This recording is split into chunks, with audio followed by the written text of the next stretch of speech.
mais que no nosso dia a dia, aves geralmente representem animais bem pequenos, os pássaros de hoje em dia não fazem tanta referência assim à espécie que eles representam, tá? Isso porque as aves dividiram o mundo com os dinossauros, sendo um dos poucos sobreviventes à grande catástrofe causada pelo meteoro. Pensando nisso, eu separei uma lista com 4 pássaros gigantes que botam medo em qualquer um. Mas antes de começar, você sabe, não se inscreve se esquecer e vem comigo porque eu sou o Thiago Tadeu e sejam bem-vindos ao Mundo Inverso. Cisne trompetista.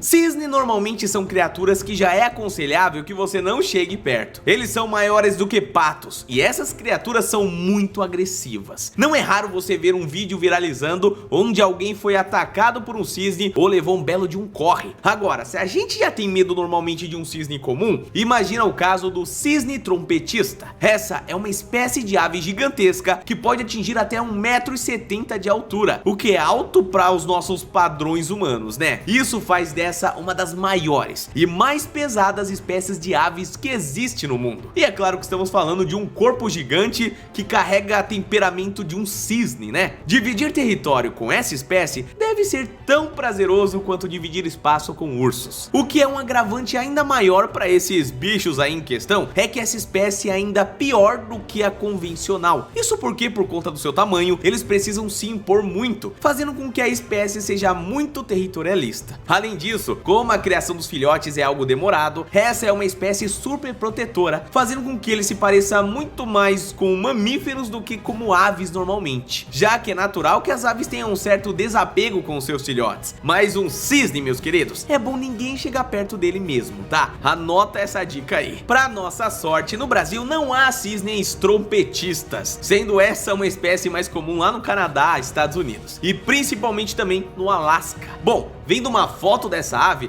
me faz até pensar o que impede a humanidade de colonizar definitivamente o Alasca não seja na verdade o frio, mas sim uns bichos desse tamanho, né? Imagina peitar um animal desse, não dá. Avestruz.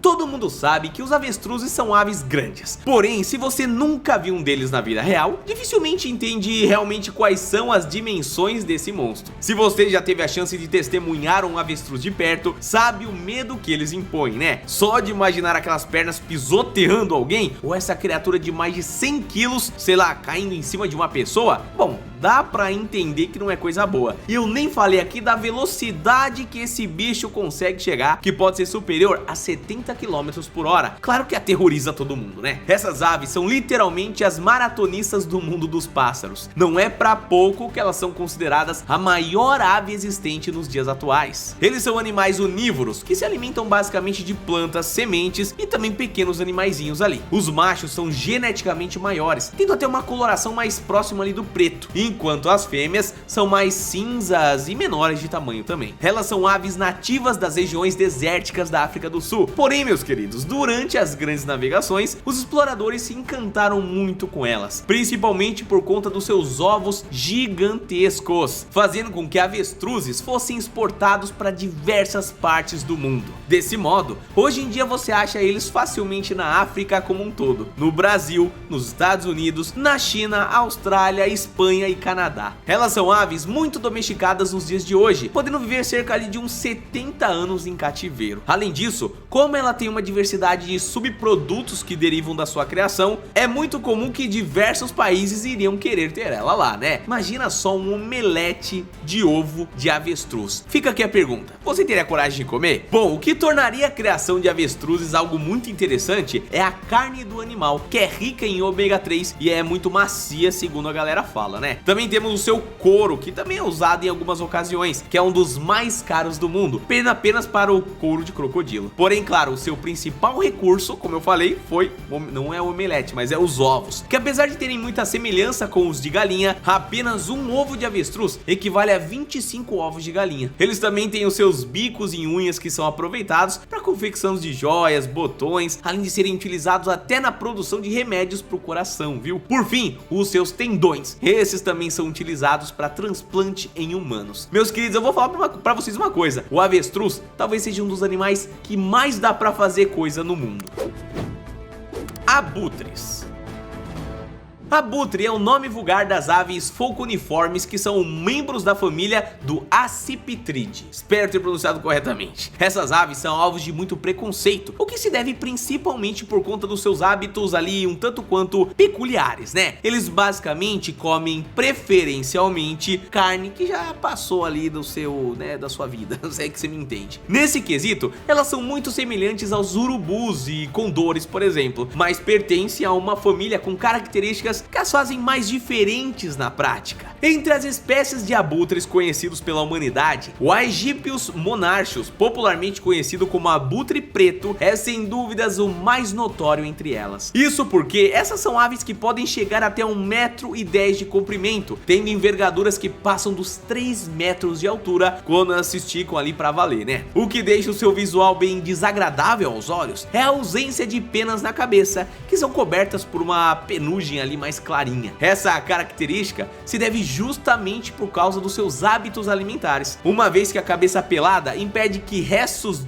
de carniça se grudem em suas penas durante a alimentação e com isso atrapalhem a sua higiene. Porque, né, vamos comer carne podre, mas não vamos vestir carne podre. Esse é o limite pro abutre, já deu pra entender. Essas são aves nativas da Europa e podem ser encontradas ali pelos Balcãs e Turquia, através do Cáucaso, Irã, Afeganistão, até o sul da Sibéria, Mongólia, enfim, tem até na China e no Oriente essas aves aí, meus queridos. O que torna essas criaturas muito visualmente desagradáveis é que, ao contrário dos urubus, que compartilham o alimento com os demais, essas aves são bem egoístas, viu? Iniciando sempre uma verdadeira guerra para qualquer pedaço de carcaça que eles encontrem.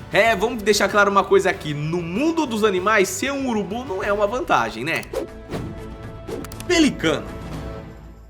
Ah, o pelicano, essa ave majestosa que deixa muita gente curiosa por conta da sua grande papada, né? Há muitas pessoas que admiram esse animal, mas dentro da sua boca ele esconde um grande segredo, família: seu hábito alimentar. Bom, para os cientistas não chega a ser um mistério tão grande assim, mas indo direto ao ponto, os pelicanos são capazes de comer muita, mas muita coisa. Dentre as coisas que podem virar comida estão peixes, crustáceos, anfíbios, tartarugas, insetos, aves e até pequenos mamíferos. Os pelicanos comem basicamente tudo que conseguirem encontrar e também tudo que entrar na papada, né? Dentre suas refeições mais estranhas estão os pombos. Esse pequeno hábito foi flagrado em cidades francesas, onde há grande concentração desses pequenos pássaros aí. Outro hábito bem diferente é a alimentação dos filhotes. O pelicano usa da regurgitação, assim como muitas aves. No entanto, há casos em que ele guarda a comida no seu papo. Isso faz com que os filhotes possam comer uma comida, digamos que mais fresca, na medida do possível. Para muitas pessoas ainda há o caso de o pelicano poder sacrificar sua vida para dar de comer aos bebês. Ele cortaria o peito com o próprio bico e se ofereceria como alimento, família. Porém, isso não passa de uma lenda antiga, por mais bonita que possa parecer, tá? Eu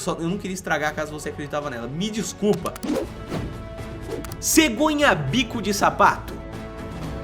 O nome cegonha bico de sapato pode até parecer um apelido de mau gosto que foi dado pra ave quando ela estava ainda no ensino médio, né? Por conta ali do seu nariz gigante. Porém, o bico de sapato no seu nome é um aviso muito importante para que você evite esse animal, uma vez que o seu contato com ele é tão prazeroso quanto ter o seu rosto em contato com o bico de um sapato. Deu pra entender aí? Bom, brincadeiras à parte, essa é uma espécie nativa do continente africano, sendo encontrada nos países República Centro-Africana, República Democrática do Congo, Ruanda, Sudão do Sul, Sudão, Tanzânia, Uganda e em vários outros também. Eles são considerados aves gigantescas, podendo chegar a medir até 1,20 m de altura. Essa espécie é um exemplo claro da ligação entre as aves e os dinossauros, já que se ninguém te dissesse que esse bicho é um pássaro, você com toda certeza iria achar que isso é um dinossauro, sem sombra de dúvidas, né? Apesar de serem perigosas pra caramba, essa ave é extremamente sedentária, sendo uma das maiores seguidoras da lei do mínimo esforço. Assim, como um estudante nas férias de verão, elas apenas se movem ou fazem alguma coisa quando é extremamente necessário. Elas também são aves bem solitárias, onde fêmeas e o macho dividem espaço dentro do mesmo território e acabam apenas se encontrando durante os períodos de acasalamento. Um detalhe curioso é que elas são monogâmicas, ou seja, permanecem com o mesmo parceiro a vida inteira, mesmo que eles mantenham um contato limitado ali, o que é bem irônico, né? E até contraditório se você for parar pra pensar nisso. O seu grande poder de perigo está claro no bico, que é capaz de causar um estrago danado, meus queridos. Mas eu quero saber a sua opinião. Você já tinha conhecido alguma dessas aves que eu apresentei aqui hoje? Deixa aqui nos comentários. A gente se vê no próximo vídeo então, família. Um abraço, fica bem